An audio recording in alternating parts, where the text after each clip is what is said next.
Sila masuk sini. Bos punya baju seluar tadi sudah buka, boleh letak sini. Tobek pun boleh letak sini. Kalau nak gantung pun boleh. So barang berat-berat letak sini lah. Sudah letak, nanti letak di bawah saja. Okey, semua sudah masuk. Kasih ini kepik, 2 kepik. Sediakan 6 benda. 2 sarung, 2 kain, 1 seluar, 1 timer, 1 krim. Kalau customer nak bekam, sediakan bekam. 1 kain untuk tutup atas. Kedua, tutup kaki. Okey, kalau customer nak tekan duduk 1 jam, tekan 1 jam. Lepas tu, bos boleh tekan start. Selepas customer tekan timer, kita tutup kepada dia.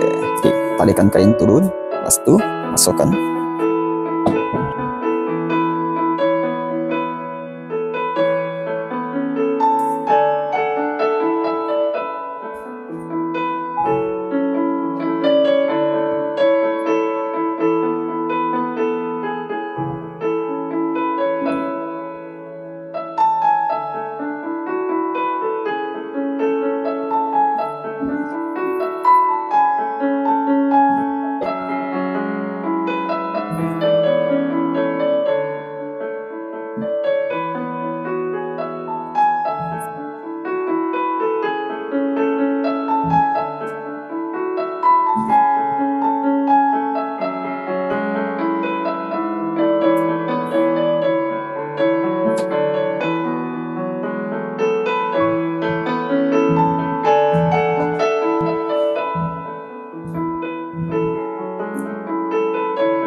Sang.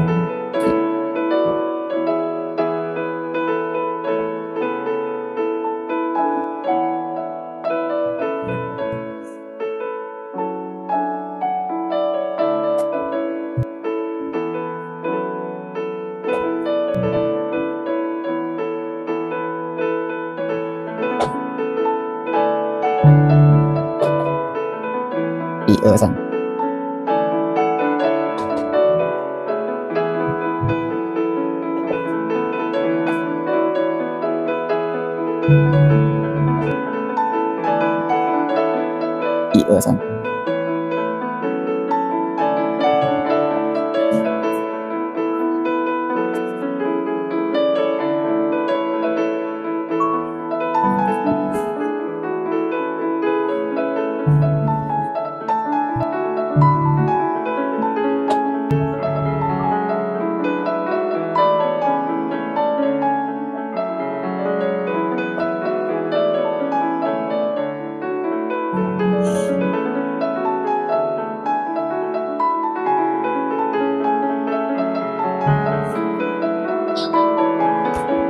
Boleh terbalik bang.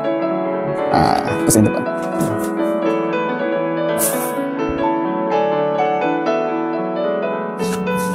Guna kain orange letak di bawah dan kedua kain tutup mata.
Lepas tu sediakan 3 kain panas.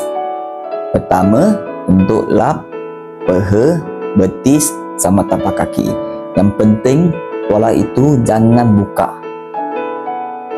Jangan buka supaya panas itu sentiasa ada. Kedua, gunakan kain kering untuk lap. Cepat-cepat tutup dengan sarung. Dua-dua kaki selepas urut, tolak customer atas, naik atas, duduk. Kasih customer duduk dan gunakan kain panas kedua untuk lap badan belakang. Lepas tu kasih keringkan. Lepas tu guna sarung tutup belakang customer supaya tak sejuk sangat. Gunakan kain ketiga panas untuk lap tangan. Kasih kering balik. Ulang sebelah kanan. Lepas tu duduk belakang customer untuk tekan-tekan bahu-bahu. Lepas tu baru tepuk-tepuk. Okey, siap. Bos, tadi baju serba sama dalam basket. Ingatlah, barang benda-benda kena ingat. Habislah. Terima kasih bos. Lepas urut customer, kami perlu sediakan air syam untuk customer. Ini air normal, ini air panas. So, sediakan air syam untuk customer. Okey bos, sila minum air. Boleh duduk sana minum. Silakan.